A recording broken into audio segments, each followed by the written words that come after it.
woke up, made his lunch, loaded the dishwasher. A father pleads for his family, but it was all a hollow lie. They sent this ransom photo as proof of life, but she was already dead. The man sworn to protect was the predator all along. 10 jaw-dropping twists, reopened from the dark docket. Case number 1, the BTK killer. For decades, Wichita, Kansas, lived in fear of a phantom, a killer who called himself BTK for bind, torture, kill. He murdered at least 10 people between 1974 and 1991, and then he vanished. The case went cold, the fear turning into a chilling memory.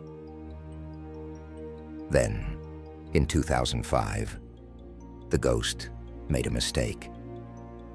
He resurfaced, taunting the police. He sent them a floppy disk, arrogantly asking if it could be traced. Investigators saw their opening. They ran an ad in the paper, lying to him. "No, definitely not," they said. "It can't be traced." He took the bait. The metadata embedded within that disk didn't just give them a clue. It led them straight to the killer, Dennis Rader. The twist stunned the country. The killer wasn't a monster hiding in the shadows. He was a family man, a pillar of his community, a church president. He was hiding in plain sight, undone by a piece of outdated technology and his own crippling arrogance. Case number 2, the Ryan Waller interrogation. When police in Arizona responded to a call in 2006, the scene looked like an open and shut case. A young woman, Heather, was dead. Her boyfriend, Ryan Waller, was dazed, confused, and covered in blood. Believing he was the killer, they dragged him in for questioning. What followed was a bizarre interrogation. Ryan was mumbling, giving nonsensical answers, and seemed on the verge of passing out. He didn't even seem aware that Heather was dead. Detectives grew frustrated, believing he was on drugs or deceptively covering his guilt. The reality was a horror they couldn't see. Ryan hadn't attacked Heather. They'd both been attacked by intruders. He wasn't acting, and he wasn't on drugs. The killer they were interrogating had been shot in the head, twice. Ryan was the survivor, his severe brain damage mistaken for guilt. Case number 3, the Angel of Death. For 16 years, Charles Cullen was a nurse. He moved between medical centers in New Jersey and Pennsylvania. And for 16 years, patients under his watch were dying. But this was rarely a surprise. His patients were often old or seriously ill.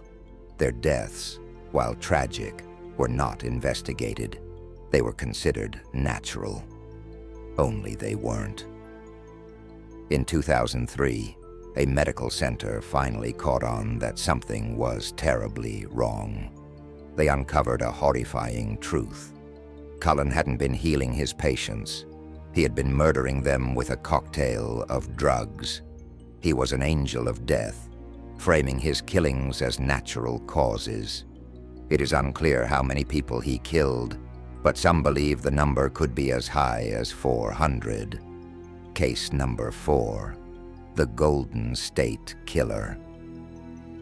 For decades, he was a phantom who haunted all of California, the Golden State Killer. He would break into homes, assault women, and murder couples. And then, in 1986, he suddenly stopped. He had amassed a body count of at least 13, and then vanished, leaving a string of terrifying cold cases. For over 40 years, his DNA was just a code. But in 2018, technology finally gave the phantom a face. Investigators uploaded the crime scene DNA to a public genealogy site. They built a family tree and followed it to one man, Joseph James D'Angelo. But the twist wasn't just who he was, it was what he was. D'Angelo was a former police officer on active duty during a large part of his crime spree. The man sworn to protect had been the predator all along. Case number 5, the family man.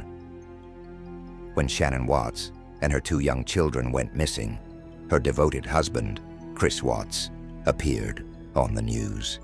He played the part of the heartbroken father, pleading for their safe return. But as the nation watched, something felt wrong. His behavior seemed off. He didn't seem distraught. Investigators agreed. His story didn't add up. After failing a polygraph test, Chris Watts broke down and confessed. The horrifying twist was that the pleading family man on TV was hollow. He was the killer. He had strangled his wife and smothered their daughters before hiding their bodies at his remote job site. The evil everyone was looking for was wearing a family man's smile. Case number 6, the bizarre morning of Peter Porco. On November 15, 2004, court clerk Peter Porco woke up and began his daily routine. He went to the bathroom. He packed his lunch. He loaded the dishwasher, and he went to get the newspaper. Then he collapsed in the hallway and died. When police arrived, they found a grisly scene. A massive trail of blood followed every single one of Peter's morning tasks.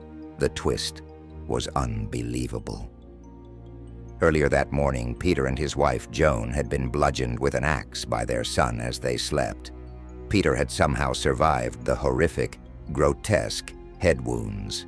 His higher brain functions were destroyed, but his paleocortex, the part controlling primal instincts and second nature habits, was intact. He was a dead man, completing his morning routine on autopilot. Case number 7, the monstrous photograph. When 18-year-old barista Samantha Koenig vanished from her Anchorage coffee stand, her family was desperate. Then, a glimmer of hope. Her abductor, Israel Keys, sent a ransom photo. It showed Samantha alive, holding a newspaper to prove she was still alive. A ransom was paid. But that hope was a monstrous, depraved lie. The image was staged. Samantha was already dead. Her killer had murdered her days earlier. Then, in a final act of power, he propped up her body, posed it with the newspaper, and took the photo, just to make it look like proof of life. It was a twist so monstrous, it redefined evil. Case number 8, the Dear Zachary twist.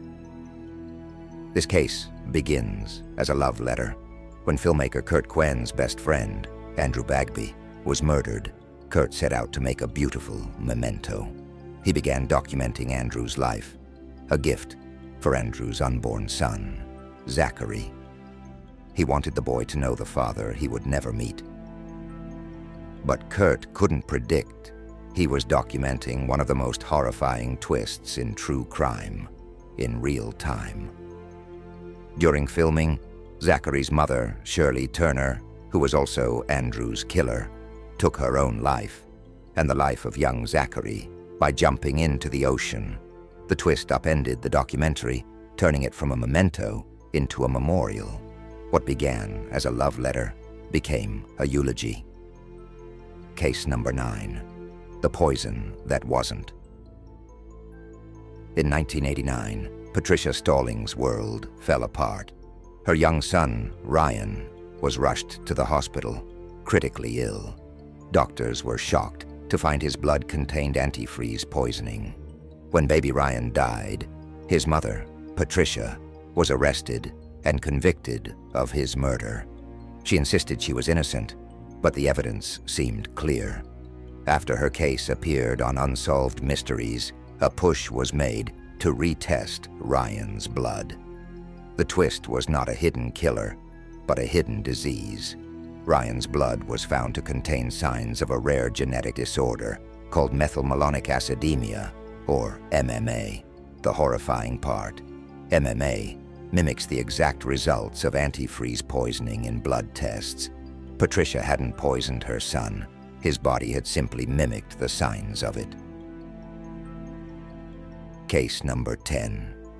The Imposter.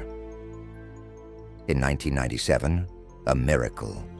A missing Texas teenager, Nicholas Barkley, was miraculously found in Spain. He was older and thinner, but alive. His family was overjoyed and flew him home. But there were problems. The boy suddenly had a thick French accent. His eyes, once blue, were now brown. His story made no sense, and yet his family rejoiced and accepted him. Of course, the major twist was what everyone was already thinking. This wasn't Nicholas. It was Frédéric Bourdon, a 23-year-old French con artist known for impersonating children. It's a sad, surreal case where the twist only opens up a darker question. What really happened to the real Nicholas Barkley?